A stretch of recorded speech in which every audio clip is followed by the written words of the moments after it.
사도신경으로 예배를 시작하겠습니다.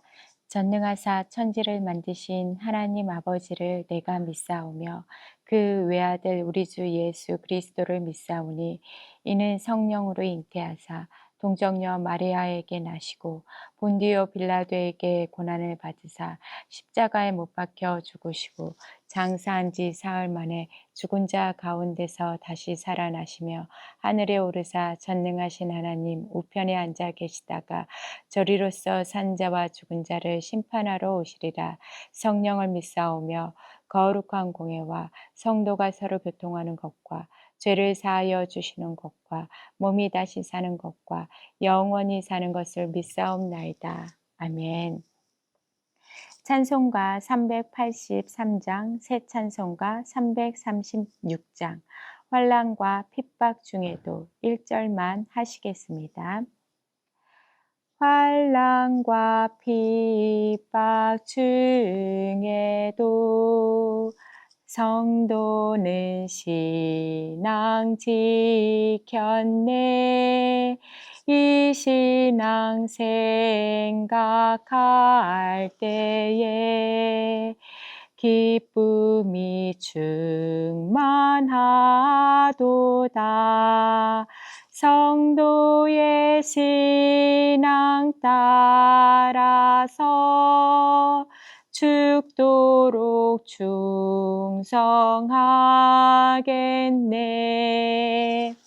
아멘. 잠시 기도하고 말씀 보겠습니다. 하나님 아버지 감사드립니다. 오늘도 이렇게 우리를 예배의 자리로 불러주시고 주의 전에 앉게 하심을 감사드립니다. 하나님, 우리가 앉아있는 이곳이 주님의 임하심을 믿습니다. 주여, 우리의 귀를 열어주시옵소서. 주의 말씀을 듣겠습니다. 우리의 마음의 문을 열어주옵소서.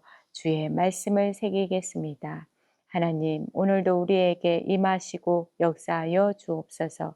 감사드리옵고 예수 그리스도의 이름으로 기도하였습니다. 아멘. 오늘의 말씀은 야고보서 1장 2절에서 8절 말씀입니다. 야고보서 1장 2절에서 8절 말씀 제가 봉독하여 드리겠습니다. 내 형제들아, 너희가 여러 가지 시험을 당하거든 온전히 기쁘게 여기라. 이는 너희 믿음의 시련이 인내를 만들어내는 줄 너희가 알미라. 인내를 온전히 이루라.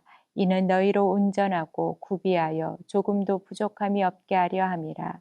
너희 중에 누구든지 지혜가 부족하거든 모든 사람에게 후히 주시고 꾸짖지 아니하시는 하나님께 구하라. 그리하면 주시리라. 오직 믿음을 구하고 조금도 의심하지 말라. 의심하는 자는 마치 바람에 밀려 요동하는 바다 물결 같으니 이런 사람은 무엇이든지 주께 얻기를 생각하지 말라. 두 마음을 품어 모든 일에 정함이 없는 자로다. 아멘. 오늘 말씀의 제목은 믿음과 지혜입니다. 믿음과 지혜는 별개의 것으로 여겨지지만 하나님 안에서는 믿음과 지혜는 연장선에 함께 있음을 발견합니다. 믿음과 지혜는 따로 떨어뜨려 설명할 수도 없습니다. 그 이유는 곧 이것이 하나님 안에서 나오기 때문입니다. 야고보는 믿음의 형제들에게 문안의 편지를 쓰면서 제일 먼저 당부의 말을 하고 있습니다. 2절 말씀입니다. 형제들아, 너희가 여러 가지 시험을 당하거든 온전히 기쁘게 여기라고 말씀합니다. 이 시험은 육체적인 고통과 아픔과 환난이 있을 수 있고 미혹과 유혹 등 우리의 심적으로 오는 시험도 있을 수 있습니다. 이런 시험들을 당하거든 온전히 기쁘게 여기라고 말하고 있습니다. 그 이유는 3절에서 설명합니다. 너희의 믿음의 시련이 인내를 만들어내기 때문이라고 합니다. 그렇습니다. 우리 그리스도인에게 왜 이런 이해할 수 없는 환난이 오냐고요? 바로 인내를 만들어내기 때문입니다. 그러면 인내만 하면 될까요? 4절은 더 난감한 말로 우리의 생각을 완전히 박살냅니다. 4절입니다. 인내를 온전히 이루라. 어마어마한 단어가 여기에 있습니다.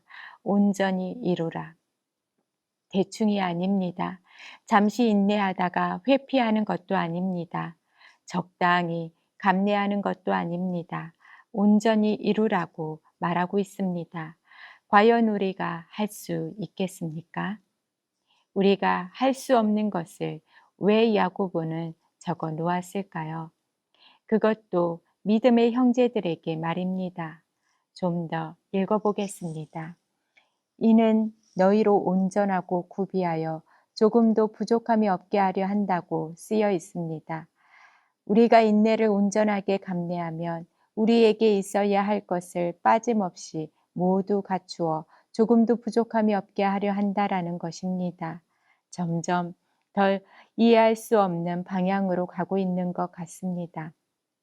온전한 인내를 통해 무엇을 부족함이 없게 해주겠다라는 것일까요? 계속해서 말씀을 읽겠습니다. 5절과 6절입니다. 누구든지 지혜가 부족하거든 모든 사람에게 후히 주시고 꾸짖지 아니하시는 하나님께 구하라. 그리하면 주시리라. 오직 믿음을 구하고 조금도 의심하지 말라.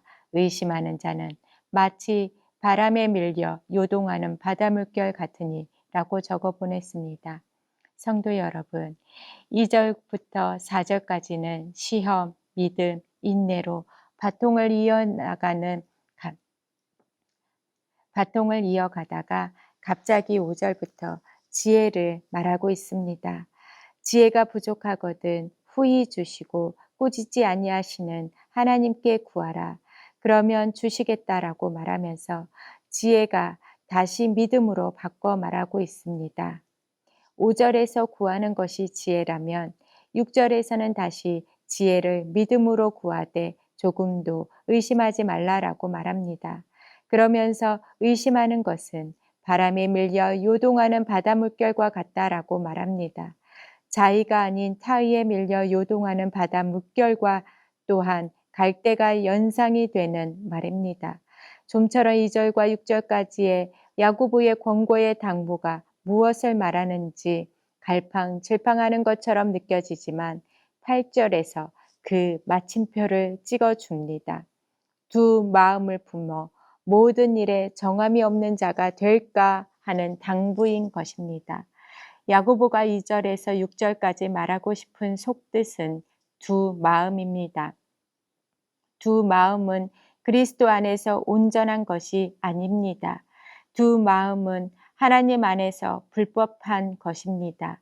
우리가 하나님과 주 예수 그리스도의 종과 자녀와 백성이 되었다면서 두 마음을 가지고 있다는 것은 말도 안 된다라는 것이고 정함이 없는 자라고 결론을 짓습니다.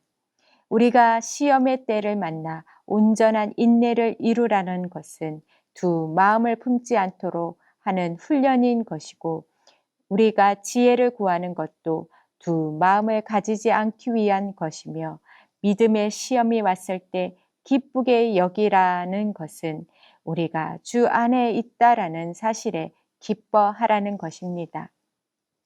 야고보는 믿음의 형제들에게 오직 한 길, 한 마음을 가지라고 말하고 있는 것입니다. 그리스도를 향한 한 마음, 한 길을 가게 하기 위해 조금도 부족함이 없게 하려고 인내를 끝까지 이루라고 말하고 있으며 혹시 모르기에 하나님께 지혜도 구하라는 것입니다. 그리고 그 구함은 오직 믿음으로 구하라는 것입니다. 하나님을 향한 믿음, 그 믿음을 지켜내기 위한 인내와 지혜, 이것이 오늘날 우리 믿음의 공동체가 갖춰야 할 무기가 아닐까 생각됩니다. 기도하겠습니다. 사랑의 하나님 아버지, 오늘날 우리가 사는 세상은 믿음에 있어서 혼란의 시대를 살아가고 있습니다. 그리스도인이라는 배에 올라 믿음의 항해를 하고 있습니다. 아버지, 그런데 어디로 어떻게 가야 할지 막막하기만 합니다. 주여 우리가 갈 바를 알지 못하오니 우리를 불쌍히 여기시고 지혜를 주시옵소서. 때로 우리가 환란의 폭풍우와 큰 파도 앞에서 갈피를 잃어 우왕좌왕할 때 인내할 수 있도록 도와주시옵시고 또한 그 폭풍우와 파도 앞에서 쓰러지지 않도록 도와주시옵소서. 예수님의 이름으로 기도하였습니다. 아멘. 기도의 제목을 함께 나누며 기도하겠습니다. 대면 예배가 속히 회복되도록 기도해 주시고, 각 교구마다 환우에 계신 분들이 많이 있습니다. 모두 회복되고 완쾌되도록 기도하여 주시며, 교회 학교, 성경학교가 계속해서 이어지고 있습니다. 계획대로 잘 시작되고 마칠 수 있도록, 또한 성령 충만하여서 우리 아이들과 교사들에게 임할 수 있도록 다 같이 합심하여 기도하겠습니다. 주여